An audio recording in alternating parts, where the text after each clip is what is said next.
This is going to be a little bit of a long one, so bear with me. I'm talking about our podcast. Me and my good friend Mike Heitman, we're going to start a podcast together. He is obviously, well, he's not obviously, you don't know who he is, but he's a very good friend of mine. PTSD survivor. He's been through the war. He's a veteran. He is a trained therapist with the VA. He's been touching the lives of many people, you know, for a long time now. And the guy's a book of knowledge when it comes to, you know, getting through things on that side of things. I am not a therapist. I've just been through hell. I've been through prison. I've been through horrible relationships. I've also been the aggressor in relationships. I've been the abused person in the relationship. I've been, you know, I've been through fights. I've been through hell. I've been through a lot. And so me and Heitman, we decided to come up with, we're going to do a podcast. I'm a huge advocate for men's mental health, and obviously for, you know, for children and for kids that, you know, want to build themselves up, that came from nothing or have gone through hell and want to make something of themselves. So that's what, you know, my focus wants to be on. I will say this right now: I am not an influencer. I am not a person to follow, you know, and to. All I'm saying, all the stuff that I've been talking about, and stuff that I've gone through, and things that you've seen right now, are just trials and tribulations of my life. You know, I've just gone through hell, and I'm trying every day, and I'm learning new things every day. I'm focused. I'm trying to build my character. I want, you know, and it's not just about building your body is your temple, right? The hardest thing that I've learned in the last year, especially, is the biggest, strongest fucking muscle that you have is your mind, right? Is learning how to control that and to gain control of narratives, of situations, of you know, how to react the proper way, how to not, you know, snap, and those are traits that I wish I would have learned 20 years ago. You know, I just figured, as a man, you lift weights, you shut the fuck up, and you know, you go about your day. You just overcome, right? Adapt, overcome, push, adapt, overcome, push. And I realized that my mental health was taking a toll. It was really hurting. And I was getting to the point where I didn't want to survive. I didn't want to live anymore. You know, I just, and people would always say, like, dude, you got such a great life. You got this, you got that. You know, but it's like, do I? You know, just because I drive a hot rod, that's not. Just because I have a big truck and I built a company, I'm a contractor. I'm failing every day. Like, anybody knows about contracting, you are either $1 away from being, you know, completely bankrupt, or you have a bunch of money in your pocket but hands out nonstop. And it just, you know, it's a whole different game of mental health. But Heitman is, like I said, a very close friend of mine. I've watched him. Actually, he's the first person that I met when I got out of prison. I got out of prison in 2008. I moved to Marquette, Michigan, and I got a job as a bouncer at it was a small college town. I can't remember the name of the bar, but we ended up working at Doghouse together too. And anyways, great fucking guy. He was going through hell, you know, had a little kid, just came back from war, you know, and all that stuff, and PTSD, and bad divorce, you know, living with his mom and dad after, you know, coming back, finding his wife cheating on him, and just, you know, the typical fucked up story that you get, you know, from a guy that went and fought fucking Iraq and shit, and then comes back and finds his fucking wife shacked up with a new guy, and then on top of that, here's the keys, you gotta go, right? And then me, you know, I'm just getting out of prison after 10-year sentence. I did 8.5 of it. And, you know, I meet him. He was like my first friend.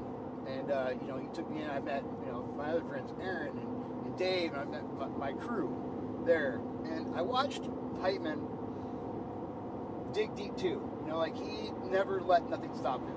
And, yeah, there's moments where I want to beat the crap out of him, but that's like with every friend I've had. You know, that we can butt heads. But the guy has rebuilt his life. And he went through, you know, counseling. He went to college. He got fucking degrees. He's now a, you know, VA vet.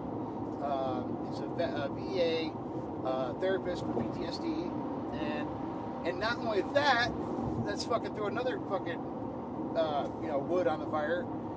He also has gone through cancer now. This is his second round, I think. Now I can't remember, but and the guy, I just saw a picture of him this morning, and the motherfucker's smiling. You know, he takes it on the chin and he fucking gets back up and goes.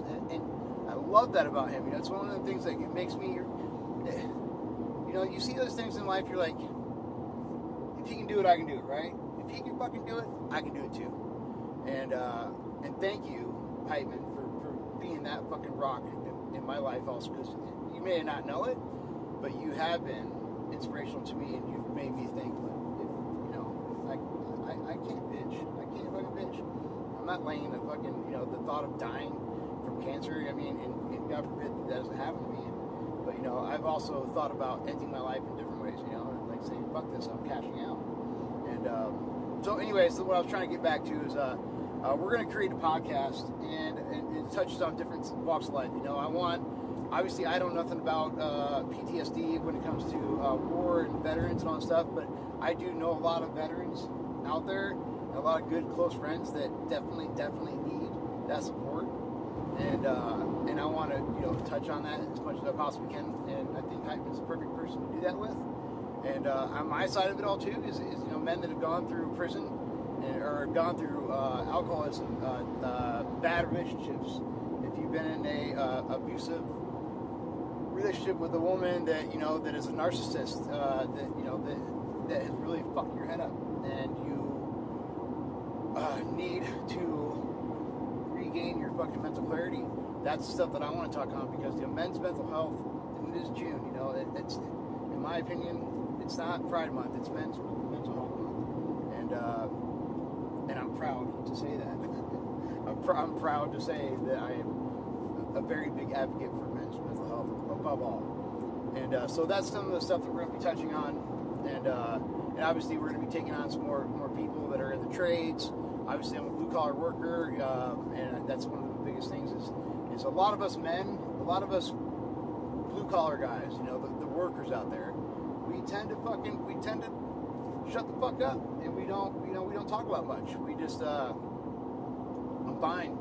You get off work, you had a bad day, you watch a fucking friend almost die, or you have a friend die, and you come home and it's like, why are you in a bad mood?